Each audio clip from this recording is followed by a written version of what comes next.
Hello, everybody. Welcome back with another episode of the Wilde podcast. I hope you're doing well after the relationship episode. Oh man, we got through some deep truths on that one, didn't we?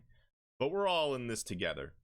We got somewhat of another deep one today, and that we're going to talk about inspirations today.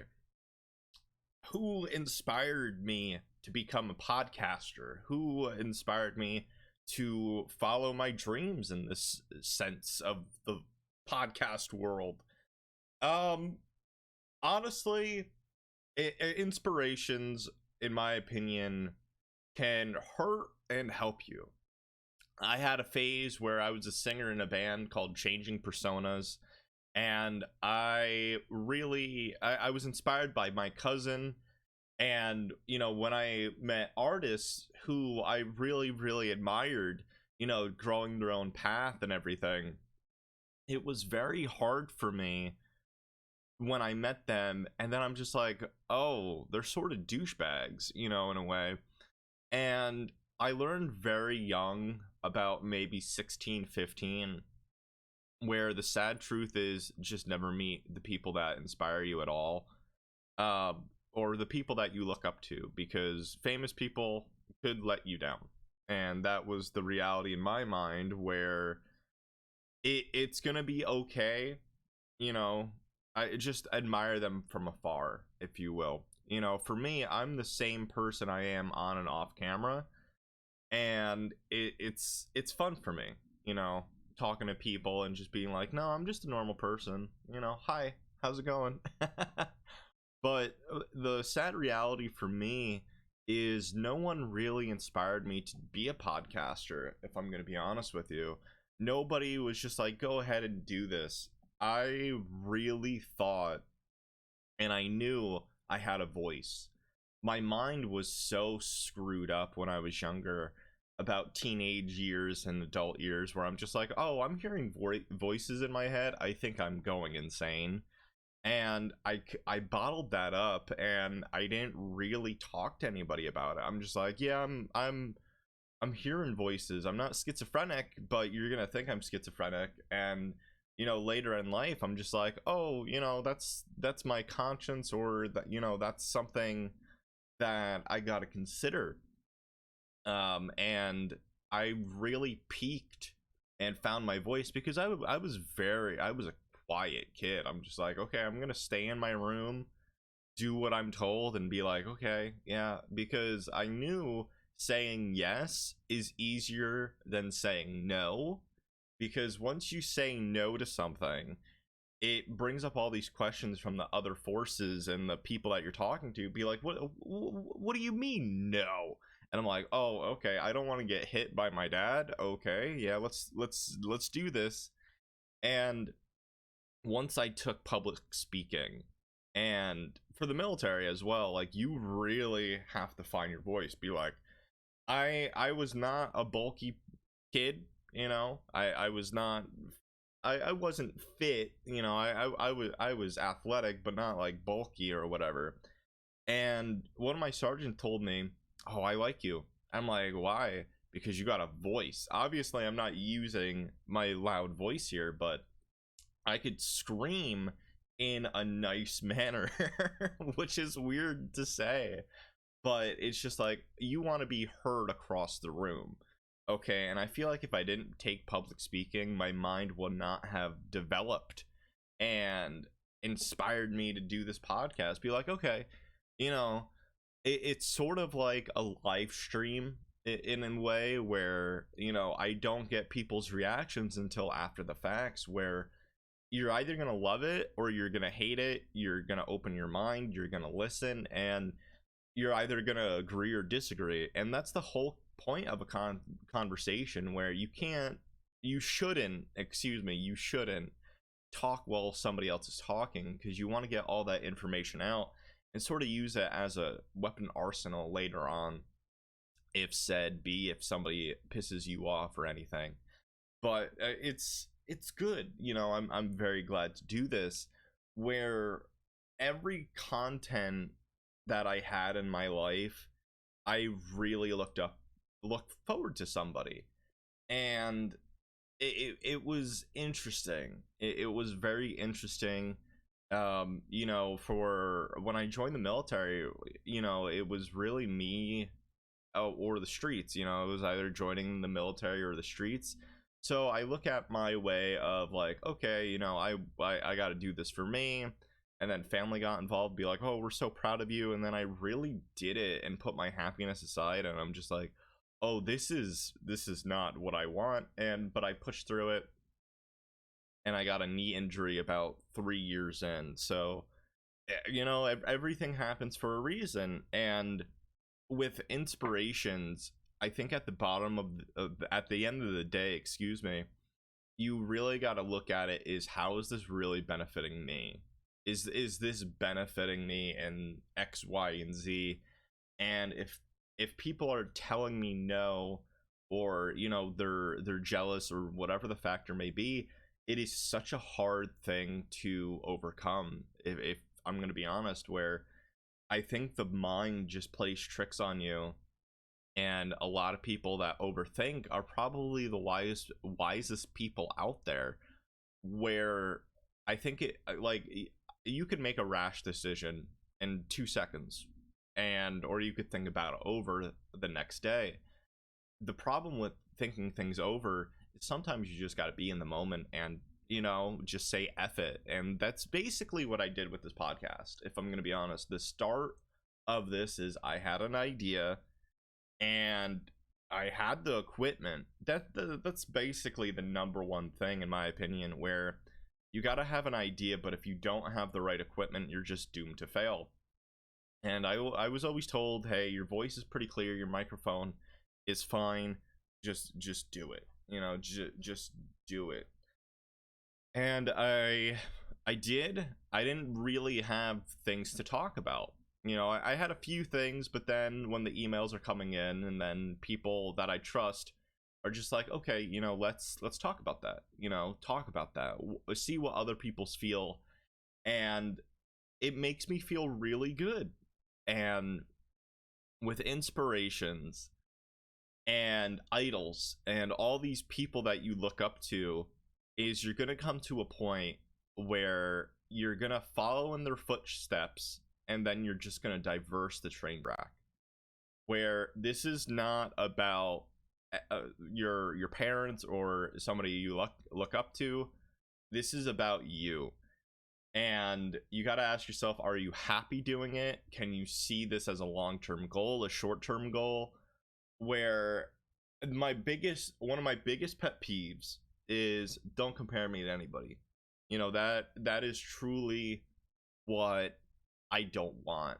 And that's probably the reason why, is because I was always compared to my sister in school and by my parents and everything. Be like, why is she normal and this one's fucked up? I mean, that's the harsh reality, where it's just like, oh, all right, you know, my mom tried to vend me, where it was just a whole ordeal. And like, dealing with that at like a very young age is just like traumatizing. I'm like, oh, I'm a fucked up child.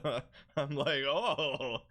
And you know, I at a very young age, for me, I always tried to use comedy as like a healing factor, where like, oh, okay, you know, when I got that in my brain, where okay, they don't want me, I'll just say I'm adopted, you know. Be like, even though I guess I was told I'm not adopted, I'm just gonna tell everybody, yeah, I'm adopted. And just, okay, you know, you don't want me. I mean, some other family didn't want me. And it's like the real harsh reality. Be like, oh, okay. But being compared to somebody else is way different than looking up to somebody else. Where I've been in many situations where I looked up to somebody, I followed in their footsteps, and then I had the biggest question: I'm better than them. And that's the real motivation that kept me going. Where I'm like, if you're better than somebody else, that's not a diss at them. It's just mentally, you're just going, you're running. You gotta have that motivation. One, to do what you want to do, and live your dream. I mean, that's basically what it is. Where, you know, I've met so many soldiers in the way where, you know, they want to surpass their father or mother or drill sergeant or whatever the factor may be. You look at this person and, you know, you want to look at them as a rival, a friendly rival, because at the end of the day, they're your final boss. And, you know, when I was growing up, I always looked at my friend John, where we were almost equals in everything that I could think of. And like deep down, it was just like, damn, you know, if this person was not here, I don't think I would have been the best person I could be. And you gotta have that person on your level, not way too far. Okay, there's a huge thing that you gotta realize, where if you're just starting out on something and you look at like a big YouTuber or whatever, that's the harsh reality, is it'll shoot you in the foot. Take that revolver and just shoot it on your foot, because you're shooting yourself, and that's not what you want. You know, this is just a perfect example of it, where if you're looking at somebody that has 1 million views, okay, or 1 million subscribers, and you're just starting out at 0, the grind that they had to do to get there in some way, shape, and form, you're not gonna have the time to do it in a day. Let's just put it that way. And I struggle with that sometimes, or I used to. Now it's not that I'm burnt out, it's just I don't give a crap about statistics, analytics anymore. That used to haunt me. That truly used to haunt me, where, you know, if you're pumping out media or, you know, content for people, and you're not getting the traction that you want, oh my god, it'll destroy you. But here's the thing that I want to tell everybody out there. If you're good at something, you know, playing an instrument, singing, doing a funny dance, doing a dance comedy, there are so many ways to get yourself out there. It's just a factor on if you want to. I mean, we're in the years of side hustle. Like, everybody's got a side hustle, because 9 times out of 10, you're not going to be able to do what you want to do. And you gotta have that mentality in some way. You know, I'm not going to be like, oh, think of a businessman or think of a businesswoman. You know, just be like, if you think you're really good at it and you want to show it off, there's so many ways to do it. And I think that's the form of a blessing and a curse in a way, because I've seen a lot of people put themselves out there and they can't take critique lately. They just can't. And I think that's what makes a good content creator, you know. And with people being hard on themselves like I am to me, and then the critics, it's just like, oh yeah, I know, you know. It's just like, my brain, especially while doing media or content or whatever, the podcast even, is you think the worst. I'm just like, this episode is just gonna flop.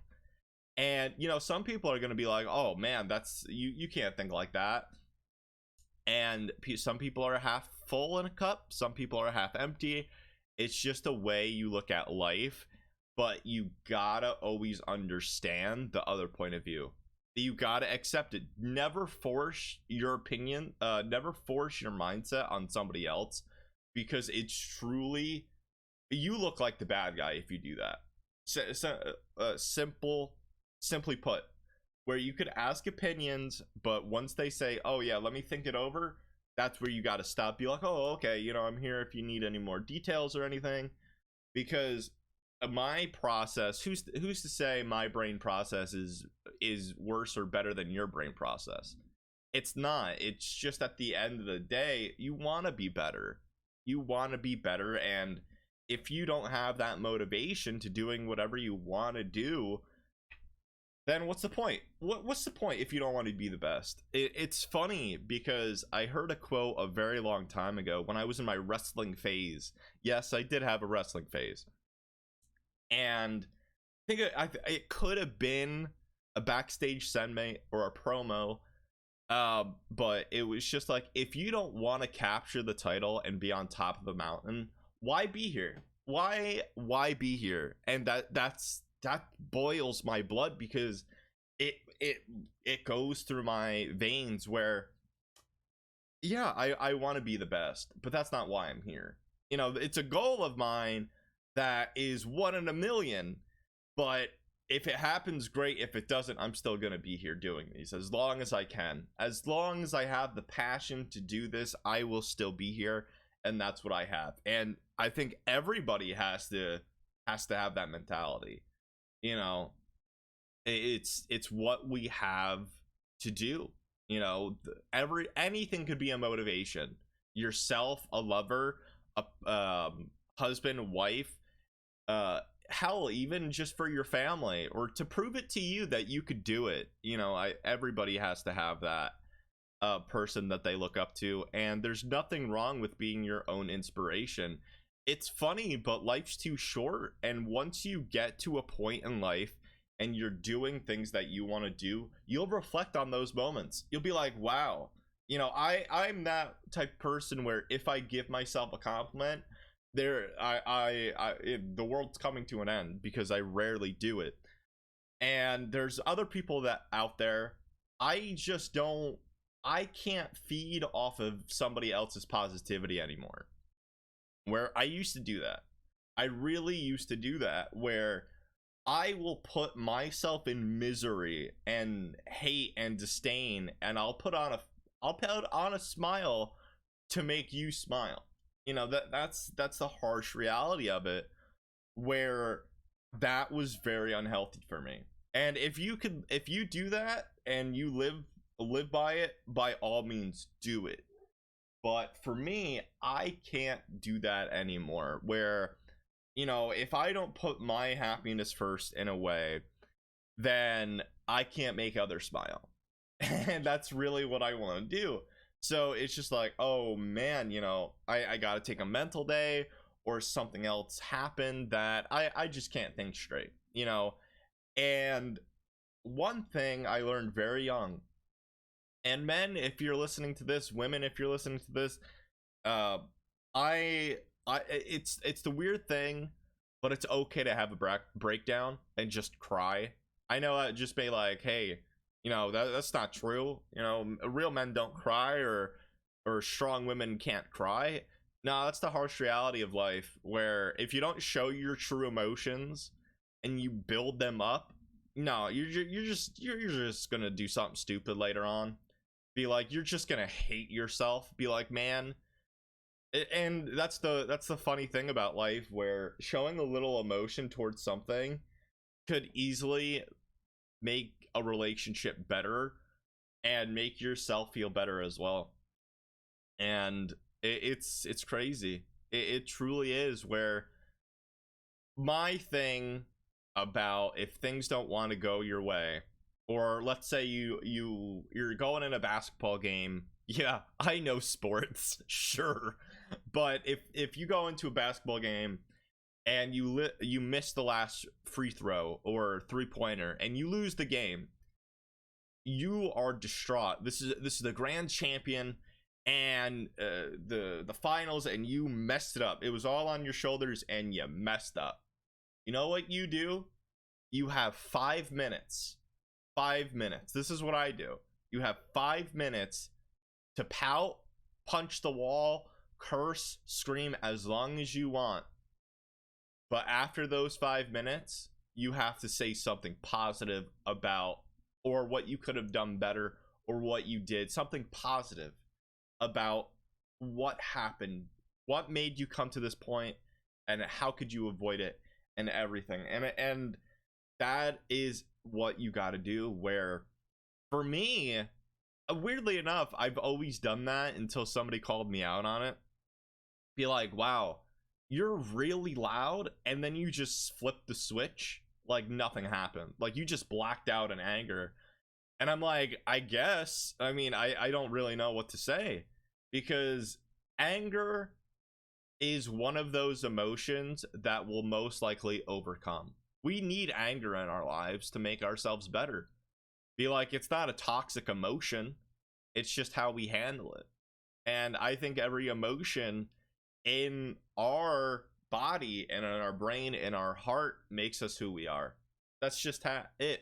You could be an angry person, doesn't mean you're a bad person at all. It's just how you look at life. It's how you look at everything else. And what we inspire to do and our goals, where somebody could be miserable because they made something bad happen years prior. And the hard reality is we may forget, but we can't forgive what you did. And within those 5 seconds, or a minute, 5 minutes, 10 minutes, an hour, a day, what you built up the anger is you morally did something wrong.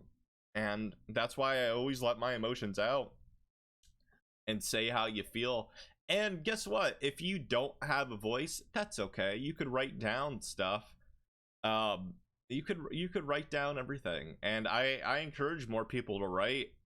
I truly do, because it's one of those things where you could write an angry letter or a happy letter, or somebody that just recently passed on, or an old friend where you still think about, and you write them a letter. You don't send it because you wait until you feel like it. You could send it or you don't have to send it, but writing it down lets your emotions out. And it's just a weird world we live in. That was a hard word to say. That was a hard word to say. Weird world. Okay. But everybody has quirks. It's just what your main goal is, who you look up to, and what you inspire to be. And before we end this episode, is what if you inspire to be nothing, or you don't know what to fight for, who to fight for? And the weird thing is how I'm gonna word this is that's okay, because a lot of people don't know what they want to be until you find it, where an opportunity will come in your lap, and you're gonna have to have a decision on what you want to do with that. And there have been so many times that an opportunity has laid in my lap, I took it or I passed it up, where it may just seem like, oh, I don't want to do that, you know, I don't want to do that, that's not me. And if you have 100 opportunities and you shoot them down every time, what's the point? What's really the point about living life? And taking risks, seeing how people got to where they were, that's how you improve. That's how you're either gonna fail or you're gonna succeed. Why not take that risk and find out? That's simply it. Where risks can truly wholeheartedly make your life better or worse. That's what life is. I mean, I think of life as a huge game of Monopoly. If I'm gonna be honest, you're just trying to get through go until the next year. Every day is Monopoly. You know, that's how my brain processes it. Where sometimes you may get a chance card and you want to see where it leads you, and then sometimes you're just visiting jail and you're just stuck there for a few days, and you know you're in a slump, and then stuff may hit the wall. And that's how I think of it. It's funny to me. It really is. Like, life is a game. We're just living it. We don't know the point. We don't know the point at all until we're done at the end of the day. You know, it truly is Monopoly. I mean, I would say the game life, but that's too boring. That's too boring. Like, life, the game life is about life, don't get me wrong, but I mean, who you're gonna choose, game of Monopoly or life? You better be Monopoly. But it's funny, it really is. And you never know your ending until your last day on Earth, or after that, you know. It's crazy. It's crazy. And I mean, I wish I could give that fan a better answer to who inspired me, and you know what makes my butt sit here And unfortunately, no one. I mean, a lot of people have shit on my dreams, especially family. That's why I don't really talk about what I do at the end of the day, because they won't understand. They don't care. I mean, what, I don't really waste my breath on people that don't care, because it's just a losing uphill battle. It's just like your word against theirs, and if they're not listening, why even bother? Where sometimes it's okay. It's okay to give up. It's okay to lose a battle, as long as you don't lose the war. And that's what everything we do for someone or yourself. That's just it. That's the part of molding a human being. And the best thing that you could do is not give up on what you believe in and what you love and what you have a passion for. And then when it's all said and done and you're happy, then you could rub it in other people's face. That's it. Be like, I will never ever rub this in somebody else's face. I am a silent successor where I don't brag. I don't talk about what I do. Why?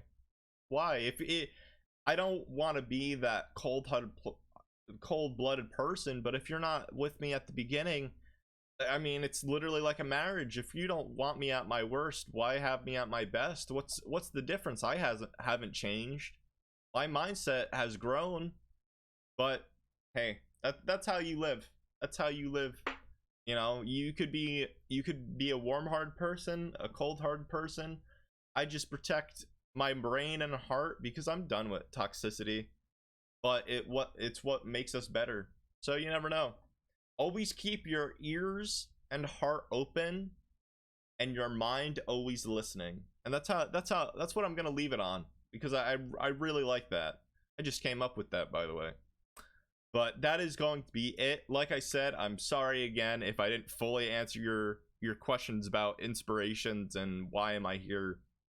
But my main goal is, I've said multiple times, is as long as I can make one person smile, one person's mind grow, and think, I did my job at the end of the day. And I truly want to thank you all for listening to the Wilde Cabin podcast. Please, if you have any comments, questions, or concerns, please do send them to my email at mrjoewilde@yahoo.com, mrjoewilde@yahoo.com.